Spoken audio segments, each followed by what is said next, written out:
बोलिए शिव शंकर भगवान की जय। प्रिय भक्तों, श्री शिव महापुराण के रुद्र संहिता तृतीय पार्वती खंड की अगली कथा है। देवी उमा का हिमवान के हृदय तथा मेना के गर्भ में आना, गर्भस्था देवी का देवताओं द्वारा स्तवन, उनका दिव्य रूप में प्रादुर्भाव, माता मेना से बातचीत तथा नवजात कन्या के रूप में परिवर्तित होना। तो आइए भक्तों, आरंभ करते हैं इस कथा के साथ। छठा अध्याय।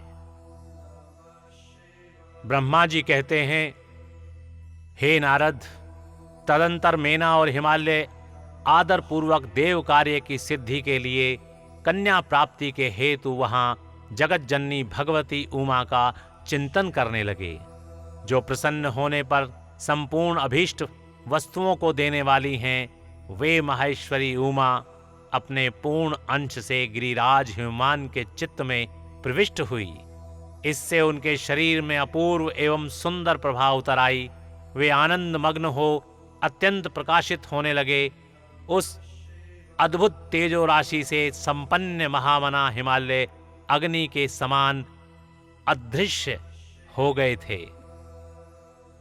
तत्पश्चात सुंदर कल्याणकारी समय में गिरिराज हिमालय ने अपने प्रिया मेना के उदर में शिवा के उस परिपूर्ण अंश का आधान किया। इस तरह गिरिराज की पत्नी मेना ने हिमवान के हृदय में विराजमान करुणानिधान देवी की कृपा से सुखदायक गर्भ धारण किया।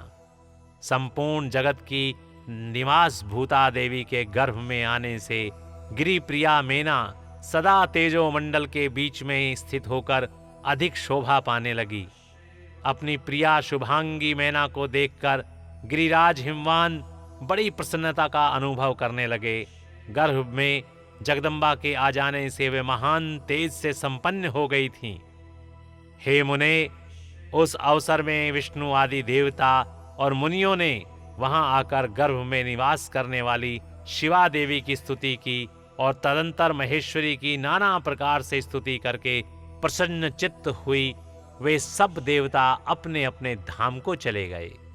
जब 9वां महीना बीत गया और 10वां भी पूरा हो चला, तब जगदम्बा कालिका ने समय पूर्ण होने पर गर्भस्थ शिशु की जो गति होती है उसी को धारण किया, अर्थात जन्म ले लिया। उस अवसर पर आधा शक्ति सती साध्वी शिवा पहले मेना के सामने अपने ही रूप में प्रकट हुई। बसंत ऋतु में चैत्र मास की 9वीं तिथि को मृगशिरा नक्षत्र में आधी रात के समय चंद्रमंडल से आकाश गंगा की भांति मेनका के उदर से देवी शिवा का अपने ही स्वरूप में प्रादुर्भाव हुआ।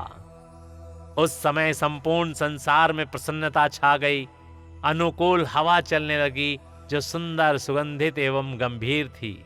उस समय जल की वर्षा के साथ फूलों की वृष्टि हुई। विष्णु आदि सब देवता वहां आए। सब ने सुखी होकर प्रसन्नता के साथ जगदम्बा के दर्शन किए और शिवलोक में निवास करने वाली दिव्य रूपा महामाया शिव कामिनी मंगलमयी कालिका माता का स्तवन किया। हे नारद, जब देवता लोग स्तुति करके चले गए, तब मेनका उस समय प्रकट हुई। नील कमल दल के समान कांति वाली श्याम वर्णा देवी को देखकर अतिशय आनंद का अनुभव करने लगी। देवी के उस दिव्य रूप का दर्शन करके गिरि प्रिया मेना को ज्ञान प्राप्त हो गया। वे उन्हें परमेश्वरी समझकर अत्यंत हर्ष से उल्लसित हो उठी और संतोष पूर्वक बोली। मेना ने कहा, हे जगदम्बे, हे महेश्वरी, आपने बड़ी कृपा की जो मेरे सामने प्रकट हुई। हे अंबिके, आपकी बड़ी शोभा हो रही है। शिवे, आप संपूर्ण शक्तियों में आधा शक्ति तथा तीनों लोकों की जननी हैं। हे देवी, आप भगवान शिव को सदा ही प्रिय हैं तथा संपूर्ण देवताओं से प्रशंसित पराशक्ति हैं। हे महेश्वरी, आप कृपा करें और इसी रूप में मेरे ध्यान में स्थित हो जाएं। साथ ही मेरी पुत्री के अनुरूप प्रत्यक्ष दर्शनीय रूप धारण करें। ब्रह्मा जी कहते हैं, हे नारद, पर्वत पत्नी मैना की यह बात सुनकर अत्यंत प्रसन्न हुई शिवा देवी ने उस गिरिप्रिया को इस प्रकार उत्तर दिया। देवी बोली, मैना, तुमने पहले तत्परता पूर्वक मेरी बड़ी सेवा की है। उस समय तुम्हारी भक्ति से प्रसन्न हो मैं वर देने के लिए तुम्हारे निकट आई। वर मांगो। मेरी इस वाणी को सुनकर तुमने जो वर मांगा वह इस प्रकार है। हे महादेवी, आप मेरी पुत्री हो जाएं और देवताओं का हित साधन करें। तब मैंने तथास्तु कहकर तुम्हें सादर यह वर दे दिया और मैं अपने धाम को चली गई। गिरिकामिनी, उस वर के अनुसार समय पाकर आज मैं तुम्हारी पुत्री हुई हूं। आज मैंने जो दिव्य रूप का दर्शन कराया है उसका उद्देश्य इतना ही है कि तुम्हें मेरे स्वरूप का स्मरण हो जाए, अन्यथा मनुष्य रूप में प्रकट होने पर मेरे विषय में तुम अनजान ही बनी रहती। अब तुम दोनों दंपति पुत्री भाव से, अपना दिव्य भाव से मेरा निरंतर चिंतन करते हुए मुझ में स्नेह रखो। इससे मेरी उत्तम गति प्राप्त होगी। मैं पृथ्वी पर अद्भुत लीला करके देवताओं का कार्य सिद्ध करूंगी।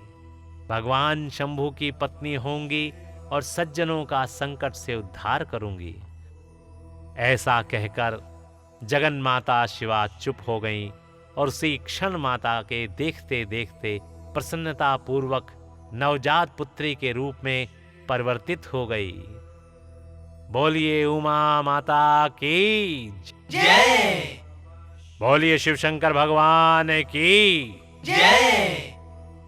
तो प्रिय भक्तों, इस प्रकार यहाँ पर श्री शिव महापुराण के रुद्र संहिता तृतीय पार्वती खंड की ये कथा और छठा अध्याय यहीं पर समाप्त होता है। बोलिए शिव शंकर भगवान की जय। ओम नमः शिवाय। ओम नमः शिवाय।